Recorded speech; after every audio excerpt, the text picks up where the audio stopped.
Already we're seeing impacts from the storm, including significant winds and heavy rain. And there's also been frequent and widespread tornado warnings throughout the day, and they're continuing and expected to expand as Milton moves overland, including a few that have already touched down in South Florida.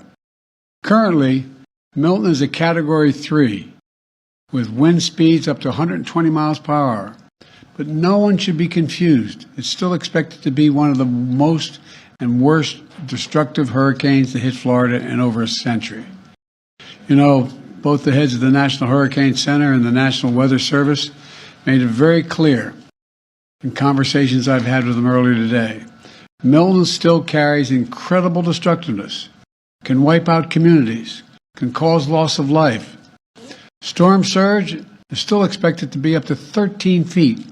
So I urge everyone in Hurricane Milton's path to listen to local officials and follow all the safety instructions they give. At this point, evacuation is probably difficult.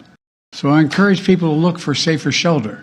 Sometimes moving just a few miles can mean the difference between life and death. We've already approved emergency declarations for Florida. We have thousands of federal personnel on the ground. We've staged and are ready to go.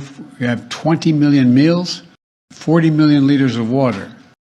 At my direction, the Secretary of Defense, Austin, has pre-positioned search and rescue teams, helicopters, and high water speed vehicles as close to the storm as possible, so they're ready to conduct life-saving missions.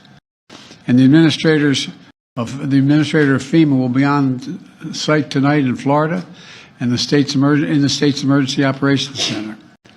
Both Administrator Criswell and I will be in constant contact with state and local officials in the hours ahead. Once the storm hits, we're going to work with state officials to clear debris, restore power, and do it as fast as possible. The Army Corps of Engineers will pump out water and decrease flooding. We've already directed the Department of Defense to be ready to provide active duty service members to support Florida after the storm surge if Governor DeSantis requests the help, which I expect he might, just like we did in North Carolina. I have surged over 1,000 U.S. Coast Guard personnel to perform search and rescue missions and reopen the port of Tampa as soon as possible.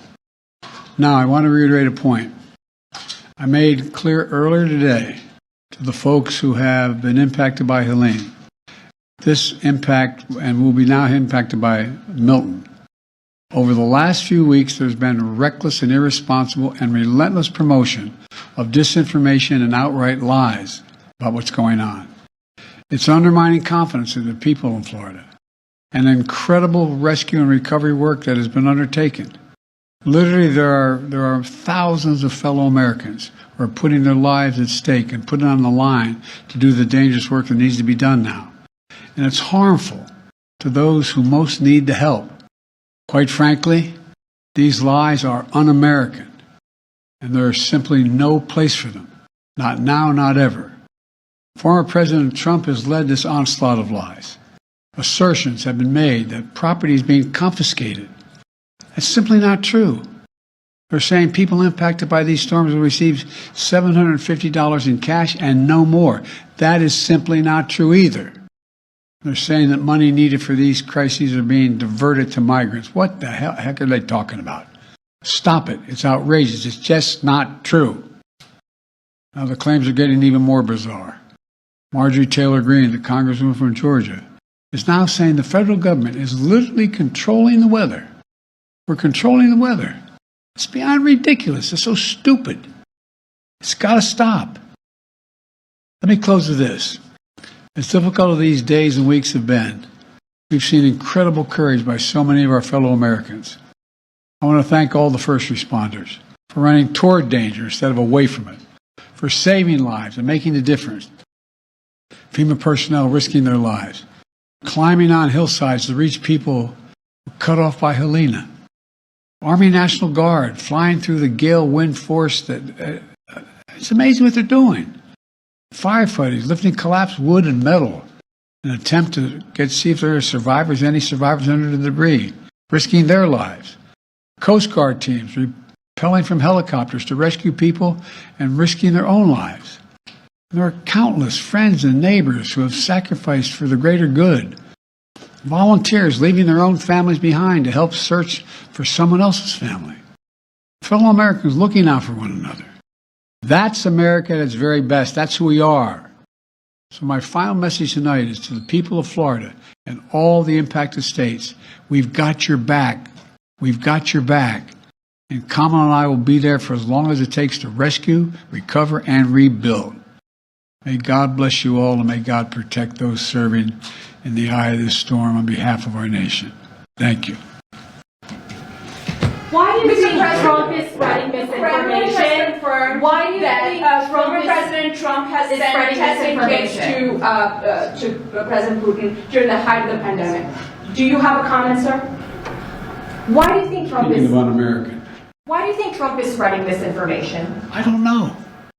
I simply don't know. You can speculate, but I just find it. I've used the phrase more than I've used it ever in my whole career. Un-American. It's un-American. It's not who the hell we are. What are they talking about?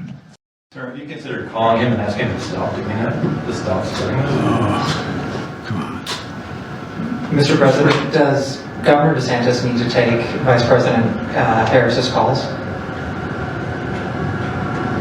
All I can tell you is I'm talking to Governor DeSantis. He's been very gracious. He's thanked me for all we've done. He knows what we're doing, and I think that's important. Can you say that Florida has everything it needs for the storm? How was your call with Netanyahu today? We didn't talk about the storm. Thanks, everybody.